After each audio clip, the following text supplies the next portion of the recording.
Today's Friday in this tourist town, and I only got 3 audio visuals done yesterday, and I was given the message that I was to do 4. So I'm going to do a couple here before the call-in show at noon. And a lot of people are just kind of wondering what to do with all this summertime we have here in Canada. So again, just as I just stuck a card in and chose a couple of readings. This one is May 15th of the daily reading on page 144. And this one is May 16th of the daily reflections on page 145. So I looked it up in the back of the book to find out what I was going to be doing, and it took a little while, but 145 is on forgiveness, and 144 is peace of mind. So yeah, today peace of mind and forgiveness is probably on the minds of multiple generations that are alive.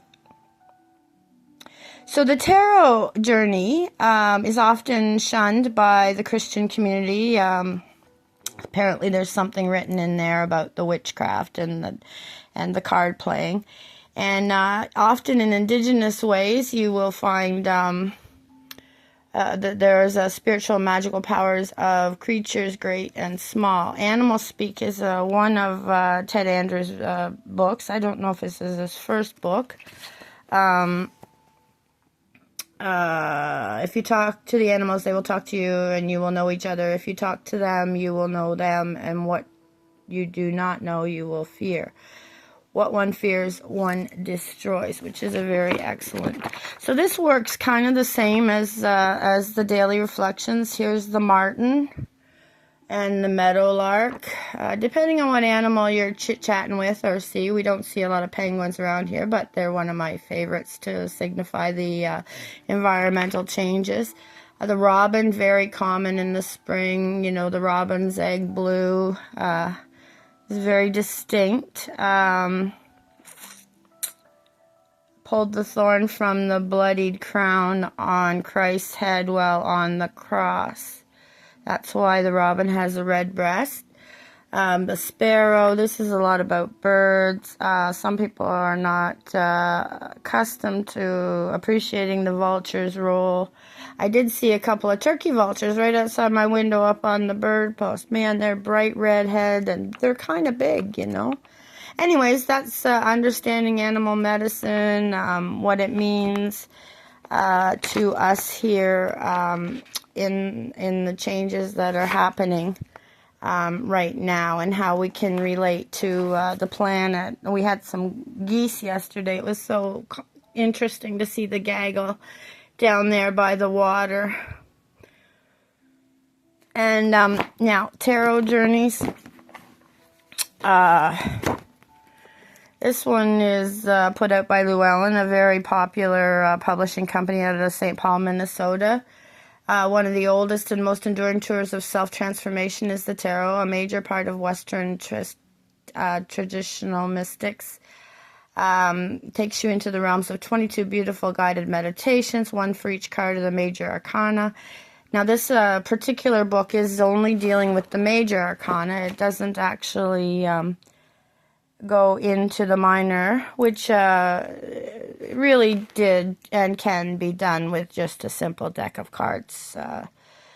Trump has a very interesting name. I've used that over the years in euchre. We used to play a lot of euchre, and a lot of people are into bingo and bridge, and I'm sure that you have some experience with cards. Now, the staunch Bible thumpers, they definitely, no cards, no alcohol, no smoking.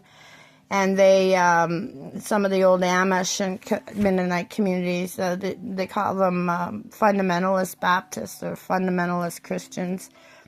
They have a lot of problems with what we just consider, visualization exercises or tools for self-transformation. This book, I'm looking for the date here. 2018 is when I got this book. I didn't put down where I purchased it, but that's okay too. And I can't find the year. 1980. The author has been a witch in the craft since 1980, a priestess of Milkiki and Tapio Galnorn. A background in performing arts, happily married, and lives with her husband and 4 wonderful cats. If you wish to write to the author, there is darkmoon@galnorn.com. And over here, I finally found it. Here it is, 1999, right at the cusp of the turn of the century. Now, just to keep the kids included here, because, yoga is not just for better sex, but there are certainly tools and transformation activities that can help you and your partner, but certainly there's children's yoga. It's all not fun and games when you get into theater. Shakespeare's theater tells us it's all the world's a stage. And, of course, Disney has created a number of heroes, heroines, and villains for us to consider. That's the Disney world that we live in. We've been doing Tim Hortons and Hot Wheels, and, of course, the yin-yang is changing because it's not about your sexual organ. Your gender is about that. The divine feminine, the divine masculine. I don't know. I think it's time that people did a little more research on their better well-being.